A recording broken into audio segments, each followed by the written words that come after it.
अर्जुन गायब हो चुका था। गांव वालों ने उसे बहुत ढूंढा, लेकिन जंगल ने जैसे उसे निगल लिया था। सिर्फ उसका टूटा हुआ कैमरा मिला, और उस कैमरे की आखिरी रिकॉर्डिंग ने पूरे गांव की नींद छीन ली। क्योंकि वीडियो के आखिरी फ्रेम में कुछ सेकंड के लिए अर्जुन दिखाई दिया, लेकिन उसकी आंखें पूरी तरह काली थीं, और वो कैमरे की तरफ देखकर सिर्फ एक बात बोल रहा था, वो अभी भी यहीं है। उस दिन के बाद गांव में कोई भी रात को बाहर निकलने की हिम्मत नहीं करता था। लेकिन कहानी यहीं खत्म नहीं हुई, क्योंकि अर्जुन के गायब होने के ठीक 13 दिन बाद गांव में फिर कुछ होने लगा। इस बार आवाज सिर्फ जंगल से नहीं आ रही थी, बल्कि लोगों के घरों के अंदर से भी आने लगी थी। अर्जुन के गायब होने के बाद गांव पूरी तरह बदल चुका था। शाम होते ही लोग दरवाजे बंद कर लेते, बच्चों को घर से बाहर निकलने नहीं दिया जाता। लेकिन एक रात गांव के मुखिया के घर से अचानक चीख सुनाई दी। जब लोग वहां पहुंचे तो उन्होंने देखा मुखिया की पत्नी दरवाजे के सामने बेहोश पड़ी थी, और दीवार पर राख से लिखा था, अब अगला कौन। उस रात के बाद गांव में अजीब घटनाएं शुरू हो गईं।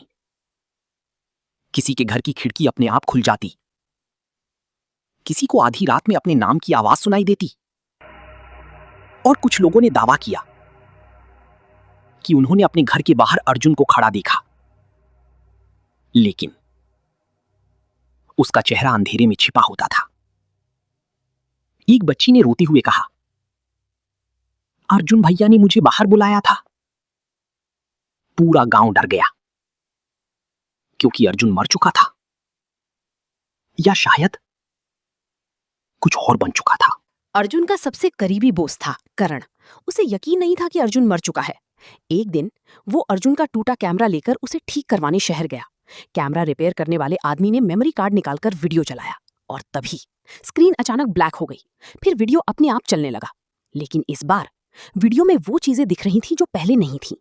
जंगल, धुंध और पेड़ों के बीच खड़ी दर्जनों परछाइयां। फिर कैमरे में अर्जुन दिखाई दिया। वो कांप रहा था और धीरे धीरे बोल रहा था, अगर ये वीडियो किसी को मिले तो जंगल के अंदर मत आना, वो सिर्फ एक नहीं है। अचानक वीडियो में तेज आवाज आई और कैमरा अपने आप बंद हो गया। रिपेयर वाला आदमी डर गया। उसने कैमरा वापस देते हुए कहा, इसे यहां से ले जाओ, ये चीज ठीक नहीं है। लेकिन करण अब सच जानना चाहता था। अगली रात करण अकेले जंगल की तरफ गया। उसके हाथ में टॉर्च थी और अर्जुन का कैमरा। जंगल पहले से ज्यादा ठंडा लग रहा था। ऐसा लग रहा था जैसे वहां हवा भी जिंदा हो। करण धीरे धीरे आगे बढ़ा। तभी उसे पेड़ों के बीच किसी के चलने की आवाज सुनाई दी। वो रुका और टॉर्च घुमाई, लेकिन वहां कोई नहीं था। फिर अचानक कैमरा अपने आप चालू हो गया। स्क्रीन पर सिर्फ एक लाइन दिखाई दी, पीछे मत देखना। करण डर गया, लेकिन तभी उसे पीछे से अर्जुन की आवाज सुनाई दी। करण, उसका शरीर कांप उठा, क्योंकि वो आवाज बिल्कुल अर्जुन जैसी थी। धीरे धीरे उसने पीछे देखा और उसकी सांस रुक गई। अंधेरे में अर्जुन खड़ा था, लेकिन उसकी आंखें इंसानों जैसी नहीं थी और उसका मुंह असामान्य रूप से लंबा था। अर्जुन मुस्कुराया और बोला, तू भी आ गया। करण भागने लगा, लेकिन अचानक उसका पैर फिसला और वो जमीन के अंदर गिर गया। जब उसने आंखें खोलीं तो वो एक पुरानी सुरंग में था। दीवारों पर अजीब निशान बने थे और वहां दर्जनों पुराने कंकाल पड़े थे।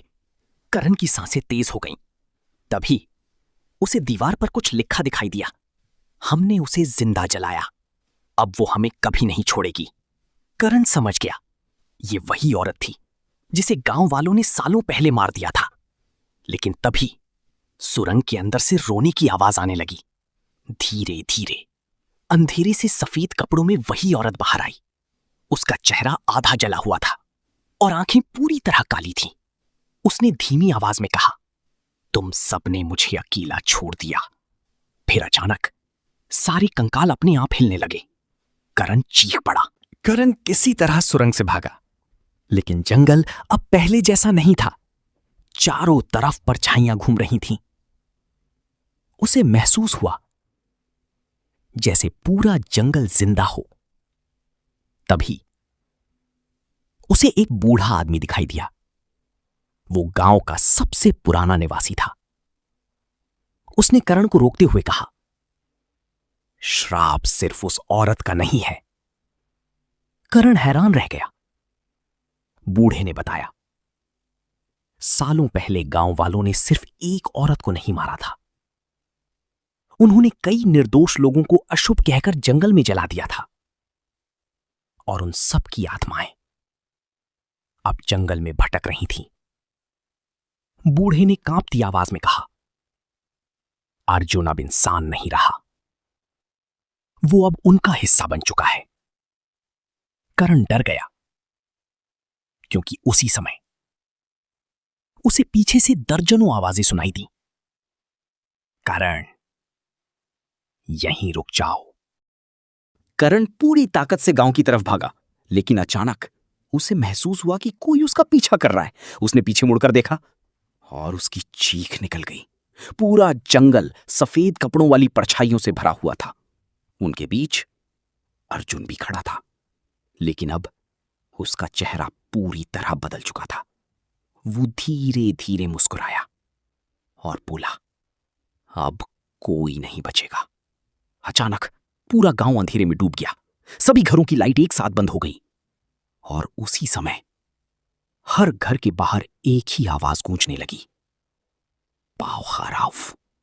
अगली सुबह गांव के 12 लोग गायब थे और जंगल के पास मिट्टी पर सिर्फ एक चीज लिखी थी, श्राप शुरू हो चुका है।